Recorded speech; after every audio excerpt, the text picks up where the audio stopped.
Welcome to Listening XYZ, where English learning meets style and fun. Okay, so every morning, right, before we even step out the door, we make a decision. Maybe it's quick, maybe we think about it a lot, but either way, we choose what to wear. But have you ever, really considered the ripple effect of that choice? Not just, how other people see you, but how you actually see yourself.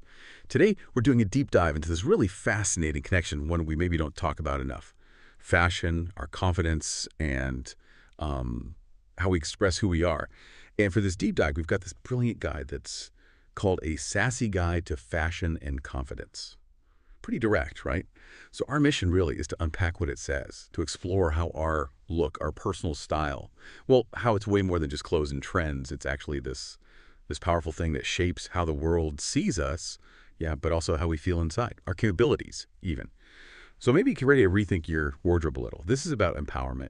It is interesting, isn't it, how something like fashion, which seems maybe light on the surface, can actually carry so much meaning.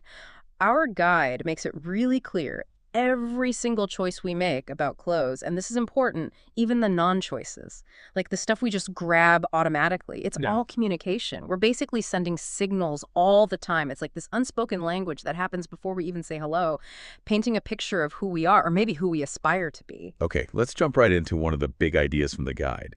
It says, and I kind of love this, fashion is not about discount. It's about attitude, confidence, and the drip. Now, drip. We hear that word thrown around a lot, right? Usually means expensive stuff, trendy outfits. But I want you, our listener, to think beyond the labels, beyond the price. What's the real meaning of drip? What's the feeling behind it? Yeah, that's the key question. Because the guide, it cuts right through the surface level stuff. Drip, in this sense, isn't just about looking expensive. It's more about how you wear it. It's got that swagger, right? That presence that comes from real self-assurance. It's about being intentional with your choices, the little details that really show your personality. It's not about just copying trends. It's about owning your look, radiating this genuine confidence. It's like a coherence, maybe. When your inside confidence matches your outside look, when your clothes feel like you at your best, that's the real drip. It's expressing yourself without apologies. Coherence. I love that word for it. It really nails that feeling, doesn't it? I bet you can think of a time right now where you put something on and it just clicked. You walked out feeling, I don't know, taller, like you could handle anything. I remember I had this huge pitch once, and I wore this really bold emerald green blazer. Totally not my usual color. But that day, it made me feel unstoppable, like I was wearing confidence. And yeah, the pitch went really well. That boost, that feeling, that's exactly what our guide is talking about. It says, when you dress well, you feel confident. It's like telling the world, yeah, I'm awesome. Look at me. It's powerful stuff. And definitely something we can choose to cultivate. And it's actually more than just a feeling or, a good mood. There's this really interesting psychological idea called enclothed cognition. Basically, it suggests the clothes we wear can genuinely influence how we think, how we process things, maybe even how we perform tasks. So it's not just about feeling good.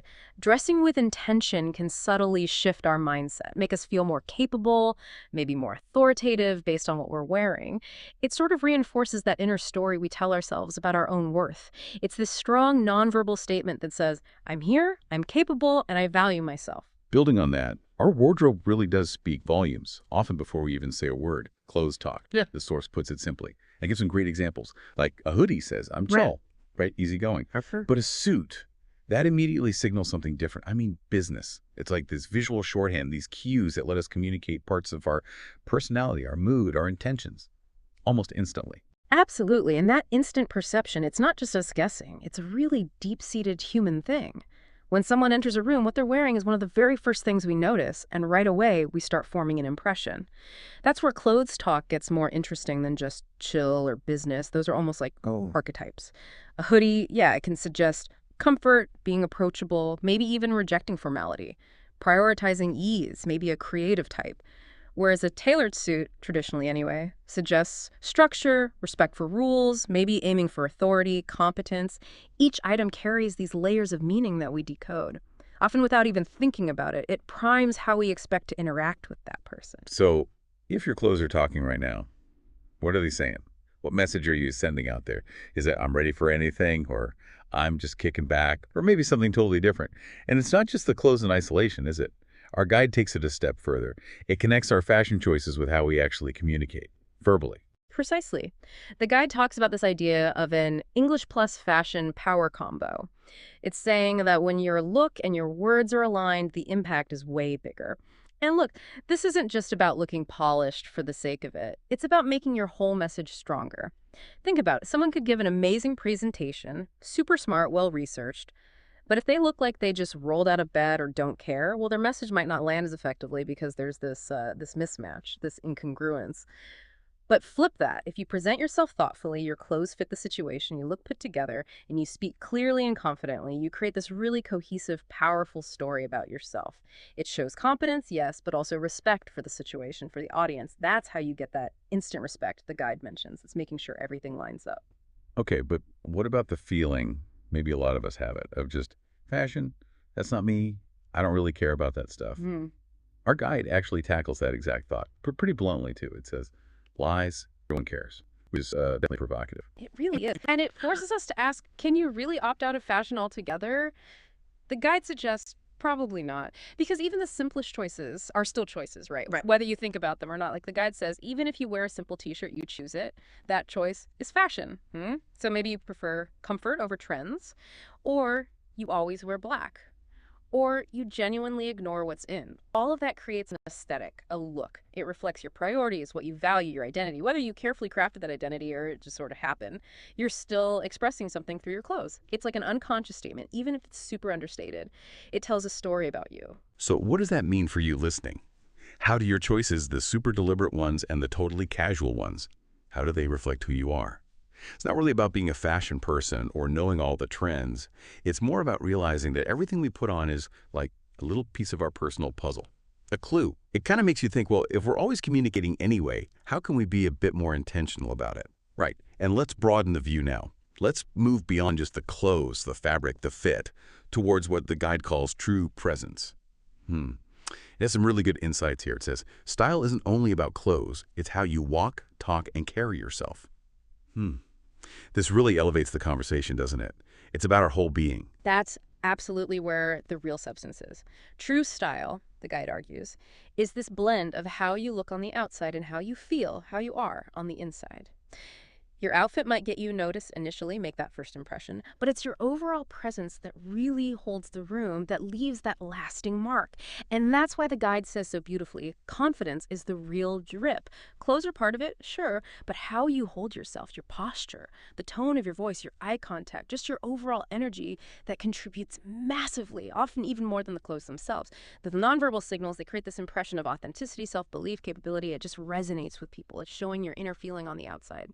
Powerfully, making you memorable. I completely agree, yeah. It brings us back to something we sometimes forget, that spark inside, that value we all have inherently. The guide's little phrase, born fabulous, I think it captures that perfectly. It's not about being born with amazing clothes. It's about tapping into that inner well of self-worth, that confidence that we can all find and choose to let shine. That's the real secret sauce, the actual drip that makes you stand out, no matter what label is on your shirt. It's a great reminder that our worth comes from within, but we can amplify it with how we present ourselves. So as we wrap up this deep dive, let's bring it back to that main idea. Fashion is not just about looking cool, it's about feeling good. Your personal style, whatever it looks like for you, it's this really useful, accessible tool. You can use it to express yourself, sure, but also to actively build that inner confidence, like this ongoing conversation you're having. With the world, yes, but maybe even more so with yourself, every single day. Yeah. And that leaves us with a final thought for you to chew on. How can you get your inner feeling, your genuine self, and your outer presentation more aligned? How can you project the best, most authentic you? Think beyond just what you put on. Think about how you wear it, the confidence you bring to it. The whole picture. It's a journey, right?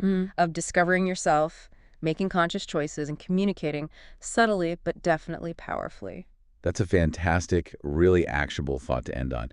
Keep thinking about your own style journey, your unique way of showing up in the world. And remember the power you have in shaping that. We'll catch you on the next deep dive. Listen, learn, level up. Subscribe now.